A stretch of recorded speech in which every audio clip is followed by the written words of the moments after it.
আসসালামু আলাইকুম। প্রিয় দর্শক, অন্য মঞ্চের আলাপচারিতায় আপনাদের সকলকে আমন্ত্রণ জানাচ্ছি। এখনকার আলোচনার বিষয় আপনারা থাম্বনেল দেখেই বুঝতে পেরেছেন। হাসিনা ফ্যাসিস্ট, আমরা ফ্যাসিস্টের বাবা। প্রতিবেদনে যাব, তবে তার আগে একটি ছোট্ট নিবেদন। রাজনীতি ও প্রতিদিনের বেঁচে থাকার লড়াইয়ে বিপর্যস্ত জীবনে মুক্তির স্বাদ আনে গল্প বলা, গল্প শোনা। আর সে গল্প যদি ভূতের হয় তাহলে তো কথাই নেই। এই কথাটি মাথায় রেখে ক্যালকাটা ডায়ালগস শুরু করেছে একটি ভৌতিক গল্পের চ্যানেল, নাম প্রেত ভূমি। নতুন ধরনের ফাটাফাটি ভয়ের গল্প। ইউটিউবে ইংরেজি অক্ষরে একটানা প্রেত ভূমি লিখলেই পৌঁছে যাবেন চ্যানেলে। গল্পগুলো একবার শুনেই দেখুন, আশা করি ভালো লাগবে। আর একটা কথা, গল্প আপনারাও লিখে পাঠাতে পারেন, এমনকি গল্প পাঠ করেও আমরা পাঠাতে পারেন, তার অডিও রেকর্ডিং আমরা প্রচার করতে পারবো যদি প্রচারের মতো মনে হয়। পাঠান এই হোয়াটসঅ্যাপ নম্বরে। আমাদের ইন্টারন্যাশনাল কোড হচ্ছে +91, তারপরে 9330838815। আর একবার বলছি, +919330838815। যেভাবে ক্যালকাটা ডায়ালগসের পাশে দাঁড়িয়েছেন আপনারা, সেভাবে দাঁড়ান প্রেত ভূমির পাশে, এই অনুরোধ। এবার আসি আজকের আলোচনার বিষয়ে। আমরা ফ্যাসিস্টের বাপ, এই যে কথাটা যাদের, তারা কিন্তু বলেনি যে আমরা ফ্যাসিস্টের বাপ। তারা তো গণতন্ত্র নিয়ে এসছে না, দেশ থেকে ফ্যাসিস্ট সরকারকে তারা হটিয়েছে। কিন্তু সেই তারা কারা? তো এই আমরা কারা? এখানে যে আমি বলেছি আমরা ফ্যাসিস্টের বাপ, তো এই আমরা কারা? আমরা মানে 2024-এর জুলাই আগস্টে শেখ হাসিনার ফ্যাসিস্ট শাসনকে যারা দূর করে দিয়ে দেশবাসীকে বাঁচাতে মানে এসছিলেন, গণতন্ত্রের সবচেয়ে বড় মহান আমেরিকার নিদানে যে সরকার চলছে এখন দেশে, সেই শান্তির নোবেল জয়ী মহাপ্রাণ মোহাম্মদ ইউনূস এবং তার সরকার হলো এই আমরা। এইবার তো এই আমরা, এইবার হাসিনা ফ্যাসিস্ট, এটা নতুন কথা নয়। শুনে শুনে কান পচে গেছে। গত বছরের জুলাই থেকে, তার আগেও টুকটাক চলতো, জুলাই থেকে তো একবার ধোঁয়াধার চলতে শুরু করেছে। তো এটা নতুন কথা নয়। এটা নিয়ে এত হইচই মিটিং মিছিল হয়েছে বাংলাদেশে, যে বাংলাদেশের রাস্তায় যেসব কুকুর বেড়াল ঘুরে বেড়ায় না, তারাও ফ্যাসিস্ট নামটা বুঝে গেছে যে এটা একটা গালাগালি, এটা বাংলাদেশে খুব চলে। কিন্তু কাকে ফ্যাসিস্ট বলে, এই প্রশ্নটা করুন ইউনিভার্সিটির বিপ্লবী দাদারা, যারা ওই মানে গত বছর আন্দোলন করেছিলেন, তাদেরকে জিজ্ঞেস করুন, ভাই ফ্যাসিস্ট কাকে বলে, খায় না মাথায় দেয়? তো সেই ভদ্রলোকরা, সেই ছাত্র, সেই বিক্ষুব্ধ ছাত্র, বৈষম্য বিরোধী ছাত্ররা, যারা এক বছর আগে ফ্যাসিস্ট হাসিনার পতন চেয়ে চারদিক একেবারে কাঁপিয়ে দিতেন, তাকে যদি প্রশ্ন করেন তাদের তাদের অনেকেই দেখবেন আঙুল চুষতে চুষতে বলবেন ফ্যাসিস্ট। ফ্যাসিস্ট মানে হলো গিয়ে, ফ্যাসিস্ট মানে হলো গিয়ে আর তারপরে বলতে পারবেন না। বাংলাদেশে ফ্যাসিস্ট এখন সবচেয়ে পরিচিত গালাগাল। বাঙালির শব্দ ভাণ্ডারে অগুন্তি 2 অক্ষর, 3 অক্ষর, 4 অক্ষর খিস্তির সঙ্গে সংযোজন হয়েছে এই নতুন 3 অক্ষর খিস্তিটি। যদিও এটা ভদ্রলোকের খিস্তি, সেটা হচ্ছে ফ্যাসিস্ট। যাকে কথা না বাড়িয়ে, শেখ হাসিনা কত বড় ফ্যাসিস্ট ছিলেন সেটা নিয়ে 2-4 কথা বলি। তারপর দেখব তিনি বড় ফ্যাসিস্ট ছিলেন শেখ হাসিনা, নাকি মোহাম্মদ ইউনূস বড় ফ্যাসিস্ট, সেই আলোচনায় আমরা যাব। বিচার করব 15.5 বছরে হাসিনা যত বড় ফ্যাসিস্ট হয়েছেন, তার থেকে 1 বছরে ইউনূস তাকে ছাপিয়ে গিয়েছেন কিনা, সেটা আমরা তারপরে দেখব। শেখ হাসিনার প্রতি যে ফ্যাসিস্ট তকমা, সেই তকমাটা জোটার মূল কারণ হচ্ছে কিছু অভিযোগ। সেই অভিযোগগুলো কি কি? যেমন মানবাধিকার লঙ্ঘন, ভিন্ন মত দমন, নাগরিক ও রাজনৈতিক স্বাধীনতা খর্ব করা, বিরোধীদের প্রতি সহিংসতা, ক্রনিক ক্যাপিটালিজম এবং পার্সোনাল কাল্ট একটা গড়ে তোলা। শেখ হাসিনাকে ফ্যাসিস্ট বা ফ্যাসিস্ট শাসক বলা হয় মূলত তার শাসন আমলে বাংলাদেশের গণতন্ত্র, মানবাধিকার, মত প্রকাশের স্বাধীনতার উপর ধারাবাহিক আক্রমণ হয়েছিল। সেই কারণে এগুলো হচ্ছে সব অভিযোগ। তো বিষয়ভিত্তিক মূল অভিযোগগুলো 2-4 কথায় ছোট্ট করে বলা যাক। প্রথমেই নেই স্বৈরতান্ত্রিক শাসন ও মানবাধিকার লঙ্ঘনের কথা। শেখ হাসিনার 15 বছরের শাসনকাল ছিল দমনমূলক।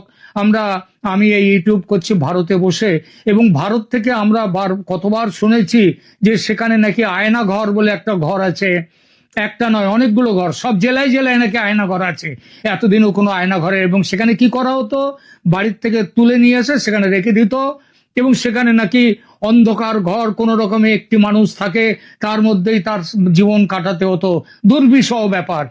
পরে দেখা গেল আয়নাঘরের খবর আর পাওয়া যাচ্ছে না। আয়নাঘর একটা ইউনুস সাহেব একদিন গিয়ে একটা দেখালেন আয়নাঘর, সে দেখা গেল যে সেটা তো প্রায় 3 স্টার হোটেল, এবং বোঝাই যাচ্ছে নতুন করে সব বানানো হয়েছে। তো এইরকম চলে। তো শেখ হাসিনার এই যে ব্যাপারগুলো ছিল, যে বিরোধী নেতা, মানবাধিকার কর্মী, রাজনীতিবিদ, সাংবাদিক, এদের উপর তিনি ব্যাপকভাবে গ্রেপ্তার, নির্যাতন, গুম ইত্যাদি করেছেন। গুম মানে ওই আয়নাঘরে গুম করে রাখা ইত্যাদি। জাতিসংঘ মানবাধিকার সংস্থা যেগুলো আছে মানে বিদেশে, পশ্চিমা দেশে, এসব ঘটনার উপর গভীর উদ্বেগ জানিয়েছিল। এবং তারা তাদের যে হিসেব দিয়েছে, তারা সেই হিসেবে দেখা যাচ্ছে 1000-এর বেশি মৃত্যু হয়েছে ওই শেখ হাসিনার যে ফ্যাসিজমের ওখানে, এবং 11,000-এর বেশি ব্যক্তি নাকি আটক ছিলেন। বহু নির্যাতনের ঘটনা। আমি জানি না যে 1000-এর বেশি মৃত্যুর অভিযোগটা এই জুলাই আগস্টের আন্দোলনের সময় সেই সংখ্যাটাই ওখানে ঢুকিয়ে দেওয়া আছে কিনা সেগুলো আমরা জানি না, কিন্তু এগুলো হচ্ছে মোটামুটি সবই অভিযোগ, কিছুই প্রমাণিত নয়। 2 নম্বর হচ্ছে বিরোধী দল ও নাগরিক সমাজকে দমন করা। সেগুলো করা হয়েছে নাকি উনি নির্বাচনী জালিয়াতি, গণতান্ত্রিক প্রতিষ্ঠান ধ্বংস করেছেন, সেই জন্য এইসবগুলো করেছেন। আইন, বিচার ও প্রশাসনকে ব্যবহার করে বিরোধী নেতাদের কারাদণ্ড, দেশত্যাগে বাধা, নির্বাচনে অংশ নিতে না দেয়া, এবং বিচার বিভাগের ওপর সরাসরি নিয়ন্ত্রণ আরোপ করা। আচ্ছা, আপনি বুকে হাত দিয়ে বলুন তো, এই ইউনূসের আমলে এর কোনটা হয়নি? কোনটা হয়নি? এবং সবগুলো এখন একেবারে চোখের সামনে। যারা গণতন্ত্রের ধ্বজা নিয়ে, মানবাধিকারের ধ্বজা উড়িয়ে যারা এসে ক্ষমতা দখল করলো, তারা তো এগুলো করেছে। তারা করছে না। বাংলাদেশের মানুষ কি বলেন? আসি হাসিনার কথায়। সংবাদ মাধ্যম ও বাক স্বাধীনতার কড়াকড়ি, ডিজিটাল সিকিউরিটি আইন, ইলেকট্রনিক মিডিয়া আইন সমেত একাধিক কঠোর আইন সাংবাদিক ও নাগরিকদের বাক স্বাধীনতা নিয়ন্ত্রণে ব্যবহার করেছিলেন শেখ হাসিনা। সরকার বিরোধী মত প্রকাশ করলেই মামলা, গ্রেপ্তার ও চাকরি হারানোর ভয় ছিল অত্যন্ত সাধারণ বিষয়। ঠিক আছে, আমরা পরে আলোচনায় আসব এই আমলে ইউনূসের 1 বছরে কত এরকম হয়েছে সেই ব্যাপারে। এরপরে আসি পার্সোনাল কাল্ট ও দলবাজি। পার্সোনাল কাল্ট মানে যে আমার পরিবার, আমার রাজনীতি আমার পরিবারের মধ্যে থাকবে, তার বাইরে যাবে না। হাসিনা তার শেখ পরিবারকে কেন্দ্র করে রাজনৈতিক ডাইনাস্টি রচনা করেন। এটা কি শুধু বাংলাদেশে শেখ হাসিনার রয়েছে? ওখানে খালেদা জিয়ার নেই? খালেদা জিয়া কার থেকে এসছে? সেই তারেক জিয়া তার নেই? জিয়াউর রহমান থেকে, তো সেখান থেকেই তো এসছে এগুলো। তো এগুলো আমাদের ভারতেও তো রয়েছে। এই যে জওহরলাল নেহরু, সেখান থেকে ইন্দিরা, সেখান থেকে রাজীব, সেখান থেকে রাহুল গান্ধী, এই যে সব আসছে, এগুলো কি ওই পার্সোনাল কাল্ট নয়? পার্সোনাল কাল্ট নয়। তাদের তো দল তো তাদের অধিকারে। এটা হচ্ছে শুধু বাংলাদেশের নয়, এটা এই তৃতীয় বিশ্বের, বিশেষত গরিব দেশগুলো, উন্নতিশীল দেশগুলোর এটা হচ্ছে সাধারণ ধর্ম। এরপরে আসি একটা বড় যে কথা এতদিন শুনতাম, যে শেখ হাসিনা হাজার হাজার কোটি টাকা দেশ থেকে মেরে বিদেশে পাঠিয়ে দিয়েছেন। এটা হচ্ছে ক্রনিক ক্যাপিটালিজম, রাষ্ট্রীয় সম্পদের অপব্যবহার। ফ্যাসিস্ট অর্থনীতির বদলে হাসিনার আমলে নাকি দলের ব্যবসায়ী এবং সমস্ত কিছু দেশের মানে অর্থ ব্যবস্থা ওই ক্রনিদের, তার দলের লোকদের কাছে চলে গিয়েছিল, এবং তারা যথেচ্ছ দুর্নীতি করেছেন। হাসিনার নামেও তো শুনেছি তিনি নাকি হাজার হাজার কোটি টাকা বিদেশে পাঠিয়েছেন। গত 1 বছর কিন্তু একটা টাকাও কোন ব্যাংকে পাঠিয়েছেন, কোথায় পাঠিয়েছেন, একটা খবর সেটা কিন্তু ইউনূস সরকার বার করতে পারেনি। তো 15.5 বছরের শাসনকালে এই হলো ফ্যাসিস্ট হাসিনার রেকর্ড। এইবার 1 বছরে মোহাম্মদ ইউনূসের রেকর্ডের খতিয়ানটা একটু শুনুন। বাংলাদেশের গণমাধ্যম ও বাক স্বাধীনতা, বর্তমান পরিস্থিতি কি, আইনি বিধিনিষেধ কি ও রাজনৈতিক প্রতিক্রিয়া 2024 সালের ওই আগস্ট থেকে এই 25 সালের এই আগস্ট পর্যন্ত একটা ছোট্ট করে তার একটা হিসাবটা শুনুন। বাংলাদেশের অন্তর্বর্তী সরকার সম্প্রতি এক স্পষ্ট বার্তায় জানিয়ে দিয়েছে যে শেখ হাসিনার কোনো বক্তব্য প্রচার করলে, আওয়ামী লীগের কোনো বক্তব্য প্রচার করলে সংশ্লিষ্ট সংবাদ মাধ্যম, ব্যক্তি নয়, সংশ্লিষ্ট সংবাদ মাধ্যম এবং ব্যক্তির বিরুদ্ধে তাৎক্ষণিক আইনি ব্যবস্থা নেওয়া হবে। এই আইনটি এবং রাজনৈতিক অবস্থা এগুলো মুক্ত স্বাধীনতা নাগরিক অধিকার নিয়ে বাংলাদেশ এখন আর হাসিনার আমলেও যেটুকু ছিল আজ সেটুকু নেই, এসে গেছে চরম সংকটে। কিছু ক্ষেত্রে একে মানে ইউনূসের এই সংবাদপত্র সাংবাদিকতা তারপরে নাগরিক অধিকার এই ব্যাপারগুলোকে বলেছেন ফ্যাসিস্টের থেকেও বড় ফ্যাসিস্ট। এই পরিস্থিতিতে সংবাদপত্রের স্বাধীনতা, বাক স্বাধীনতা, গণতান্ত্রিক আদর্শ কেবল প্রশ্নের মুখে নয়, অনেকাংশে অস্তিত্ব সংকটে পড়েছে। আইন ও প্রশাসনিক নিষেধাজ্ঞার বাস্তবতা, সেটা নিয়ে দু কথা বলি। বাংলাদেশের অন্তর্বর্তী সরকারের নতুন ঘোষণায় সাবেক প্রধানমন্ত্রী ও আওয়ামী লীগ নেত্রী শেখ হাসিনার কোনো বক্তব্য, বিবৃতি প্রচার করা, প্রকাশ করা বা সেই প্রচারের সাথে সংশ্লিষ্ট থাকা অপরাধ হিসেবে গণ্য করা হবে এবং তার বিরুদ্ধে দ্রুত আইনি ব্যবস্থা নেওয়া হবে। সরকারের বিবৃতিতে স্পষ্ট বলা হয়েছে, যদি কেউ ভবিষ্যতে শেখ হাসিনার বক্তব্য প্রকাশ করে তাহলে তার বিরুদ্ধে আইনগত ব্যবস্থা নেওয়া হবে। এই হচ্ছে শেখ হাসিনার আমলে কি এতটা ছিল? দেখবেন বাংলাদেশের যারা শুনছেন তারা নিজেরা প্রকাশ করবেন, এখানে কমেন্ট করবেন, বলবেন যে এতটা শেখ হাসিনার আমলে ছিল কিনা। এরপরে ধরুন যে শেখ হাসিনার যে কোনো প্রচারকে, সেগুলো হেট স্পিচ বা মিডিয়ায় প্রচার নিষিদ্ধ করা হয়েছে, করেছে কে? আদালত। কোন আদালত? আন্তর্জাতিক ইন্টারন্যাশনাল ক্রাইম ট্রাইব্যুনাল, যেটা হাসিনা প্রতিষ্ঠিত করেছিলেন যুদ্ধ অপরাধীদের বিচারের জন্য। সেই ট্রাইব্যুনালের নিয়ম পাল্টানোর কোনো অধিকার এই অবৈধ সরকারের নেই, এই সরকারের নেই। তো এই যে আদালতের বক্তব্য, এইসবগুলো করা হচ্ছে। আওয়ামী লীগের কার্যক্রম নিষিদ্ধ করা হয়েছে, আইনি কাঠামো সেগুলো করেছে। আওয়ামী লীগকে সন্ত্রাসী সংগঠন হিসেবে চিহ্নিত করে এর নেতা কর্মীদেরকে 2009 সালের যে অ্যান্টি টেরোরিজম অ্যাক্ট, সেই অ্যাক্ট অনুযায়ী তাদেরকে ধরা হচ্ছে, তাদেরকে জেলে ঢোকানো হচ্ছে। যারা বাইরে আছে তারা পালিয়ে বেড়াচ্ছে। এই আইনটি, এই যে অ্যান্টি টেরোরিজম অ্যাক্ট 2009, এই আইনটি শেখ হাসিনার সময়ে পাশ হয়েছিল এবং পরিচালনা কাঠামো ইউনূস সরকারের আমলে বহাল রয়েছে। গণমাধ্যম ও মত প্রকাশের স্বাধীনতা সংকট সাংবাদিক ও সংবাদ মাধ্যমগুলোর উপর অভূতপূর্ব চাপের নজির সৃষ্টি করেছে গত 1 বছরে। এবার আপনাদেরকে একটা খবর দিই, আমি আর একবার সংখ্যাটা বলে দিচ্ছি। আর একবার দেখুন, 2024-এর আগস্ট থেকে 2025-এর মার্চ, এই সময়ের মধ্যে 640 জনের বেশি সাংবাদিককে তাদেরকে গ্রেপ্তার করা হয়েছে, তাদেরকে অনেকে গুম হয়ে গেছে, নির্যাতন করা হয়েছে, এদের সংখ্যা। এবং সেখানটায় মামলা হয়েছে, লাইসেন্স বাতিল হয়েছে, ব্যাংক অ্যাকাউন্ট ফ্রিজ হয়েছে। কোন আইনে? Digital security and anti terrorism অ্যাক্টে। এপ্রিল থেকে জুলাই এবছরের এই 4 মাসে কতজন হয়েছে? এখানে সরকারিভাবে দেখানো হয়েছে বাংলাদেশের 28 জন। আটক, জিজ্ঞাসাবাদ, নিখোঁজ, স্বাধীন সাংবাদিকতা সেগুলোকে ঠেকিয়ে রাখার জন্য ডিজিটাল সিকিউরিটি আইনে এদেরকে বিরুদ্ধে ব্যবস্থা নেওয়া হয়েছে। এরপরে আসছে 2025-এর আগস্ট মাসে শুধু 167 জনের বেশি সাংবাদিককে তাদের প্রেস কার্ড বাতিল করা হয়েছে, তাদের চাকরি গেছে ইত্যাদি, এই সমস্তগুলো হয়েছে। এগুলো এই হচ্ছে, এটাও এই অ্যান্টি ডিজিটাল সিকিউরিটি অ্যাক্টে। এই হচ্ছে একটা সহজ হিসাব। এইবার আসি আমরা বিতর্কিত ডিজিটাল সিকিউরিটি অ্যাক্ট, যেটা শেখ হাসিনার আমলে পাশ হয়েছিল, তাতে পরিবর্তন এনেও এর অধিকাংশ কঠোরতর করেছে ইউনূস সরকার।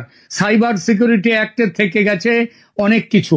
বিশেষজ্ঞরা যারা ইন্টারন্যাশনাল, তারা বলেন যে সাংবাদিকদের স্বাধীনভাবে কাজ করার সুযোগ এখনো অনিশ্চিত এবং আতঙ্ক, আত্মসমর্পণ তার পরিবেশ তৈরি করেছে এই সরকার। সাংবাদিকদের ব্যাংক অ্যাকাউন্ট ফ্রিজ, গ্রেপ্তার ও দেশত্যাগে বাধা দেওয়া হয়েছে। আপনাদের সাংবাদিক বিভুরঞ্জন সরকারের কথা বললাম, গত পরশু দিন, সম্ভবত 2 দিন আগেই, তিনি সকাল 10টায় বাড়ির থেকে বেরিয়েছেন, সংবাদপত্রের অফিসে যাবেন, তারপরে আর খোঁজ নেই। জানা গেল যে তিনি সংবাদপত্রের অফিসে পৌঁছননি, তিনি উধাও হয়ে গেছেন এবং 2 দিন পরে তার মৃতদেহ ভেসে উঠলো মেঘনা নদীতে। এমনিতে মরেছেন কেউ? মরে না এমনিতে, তাদেরকে গুম করে সাথে সাথে খুন করা হয়েছে। এতটা শেখ হাসিনার আমলেও ছিল না। অনেকেই এই আজমি যিনি গোলাম আজমের ছেলে, তাকে নাকি গুম করা হয়েছিল, কিন্তু খুন করেনি। আর এরা এখন কি করছে, অত গুমের কথা অত গুছিয়ে রাখার দরকার কি আছে, মেরে দাও। তো ইউনূস সরকারের প্রশাসনিক ফ্যাসিজম ও দ্বিচারিতার কথা, দুটো কথা বলি। বর্তমান সরকার নিজেদেরকে সেন্সরশিপ ও দমন পীড়নে হাসিনা সরকারের সংস্কৃতি ভাঙার কথা বলেই ক্ষমতায় আসে, তবে বাস্তবে এরা কি করছে, শেখ হাসিনার তৈরি আইনগুলো আরো কড়াভাবে প্রয়োগ করছে। আন্তর্জাতিক সম্প্রদায় ও সাংবাদিক অধিকার সংগঠনগুলো তারা বলছে ইউনূস সরকারের সময় আইনি জবাবদিহিতা, বিচার বহির্ভূত নির্যাতন, আটক, বিনা বিচারে আটকে রেখে দেওয়া সীমাহীনভাবে বেড়েছে। প্রেস ক্লাব থেকে বহিষ্কার, প্রিন্ট অনলাইন মিডিয়া স্বশাসিত নজরদারি, সোশ্যাল মিডিয়া কঠিন নিয়ন্ত্রণ, এসবের ফলে বুদ্ধিজীবী সমাজ, ছাত্র, এমনকি বিরোধী দলও আজ নিরাপদ নয়। বিভিন্ন মতাদর্শের ও ধর্মীয় সংখ্যালঘু সম্প্রদায়ের ওপর হামলা, তারপরে ওই জঙ্গিদেরকে জেল থেকে ছেড়ে দেয়া, মানবাধিকার লঙ্ঘনের ঘটনায় সাম্প্রতিক সরকারকে দায়ী করেছে আজকে বিশ্ব জনমত। মামলা ও অভিযোগ, ফ্যাসিস্ট অভিযোগের গুরুত্ব সারা বাংলাদেশ জানে, সারা পৃথিবীর মানুষ জানছে। বর্তমান ইউনূস সরকারের অধীনে সাধারণ জনগণ, সংখ্যালঘু, বিরোধী রাজনৈতিক দলের সদস্য, সাংবাদিক, এমনকি মানবাধিকার কর্মীরাও প্রতিনিয়ত হুমকির মুখে পড়ছে। গতকাল সাংবাদিক বিভুরঞ্জন, দুদিন আগে তার সরকার, বিভুরঞ্জন সরকারের কথা তো বললাম, তার লাশ পাওয়া গেছে। কারণ শেষ লেখাই ছিল এই সরকারের সমালোচনা। তিনি বলেছিলেন যে প্রধান উপদেষ্টা তিনি বলছেন আমাদের ভুল ধরিয়া দেন, তা আমরা তাহলে শিখে শুধরে যেতে পারি। আর তারই দপ্তরের প্রেস সচিব তাদেরকে বলছে সরকারের বিরুদ্ধে যেন কথা না আসে। তো এই তো চলছে এখানে। শেষ লেখায় তার সমালোচনা ছিল, তার জন্য মরতে হয়েছে তাকে। বহু মানুষ নির্যাতিত ও খুন হয়েছেন, ঘরবাড়ি লুট হয়েছে। ইউনূস সরকারের বিরুদ্ধে অভিযোগ সন্ত্রাসী ও মৌলবাদী গোষ্ঠীকে মদত দিয়েছেন। রাজনৈতিক প্রতিহিংসা মামলায় তিনি নিষেধাজ্ঞা দিচ্ছেন, তিনি মামলা করো, এদেরকে প্রতিহিংসা মামলা চলছে। আজ এই যে মব সন্ত্রাস করে বিরোধীদেরকে হত্যা করে দেয়া, তার কোনো বিচার আছে? শেখ হাসিনার আমল কি এমন ছিল? বাংলাদেশের মানুষ আপনারা বলবেন সত্যি এরকম ছিল কিনা। শেখ হাসিনার বিরুদ্ধে ছাত্র আন্দোলনে 1000-এর ওপর মৃত্যুর অভিযোগ উঠেছে। এই 1000টা কি ওই জুলাই আগস্টের ওই সময়ে হয়েছে না তার আগে হয়েছে? এখন তো এই আমলে তো কোনো কিছু হয়নি, তাহলে এত মৃত্যু কেন? এই আমলে তো ফ্যাসিস্ট নয় বলছেন তারা। আন্তর্জাতিক প্রতিক্রিয়া এবং ভবিষ্যতে কি চলছে সেইটা নিয়ে দুটো কথা বলি। জাতিসংঘ, reporters without borders, committee to protect journalist, এই সমেত আন্তর্জাতিক সংগঠনগুলো বাংলাদেশের ঘন ঘন গণমাধ্যম বিরোধী পদক্ষেপ ও নির্বিচার দমন নিয়ে প্রবল উদ্বেগ জানিয়েছে। এই উদ্বেগ শুধু তারা জানাচ্ছে। এরপরে শেষ করি, এই মুহূর্তে বাংলাদেশের গণতন্ত্র, মুক্ত মতের সংকট দেখা গেছে। এই মুহূর্তে শেখ হাসিনার আমলে যেটাও ছিল সেটাও বোধহয় এখন নেই। সেটা আছে কি নেই সেটা আমরা পরে আসছি। আরেকটা জিনিসের কথা আসছে, 1 বছরে ইউনূস সরকারের এই কৃতিত্ব কি হাসিনার 15.5 বছরের অনুপাতে বেশি নয়? কি বলেন আপনারা দর্শক? শুধু বেশি নয় কেন বলবেন, আমার তো মনে হয় অন্তত 100 গুণ বেশি।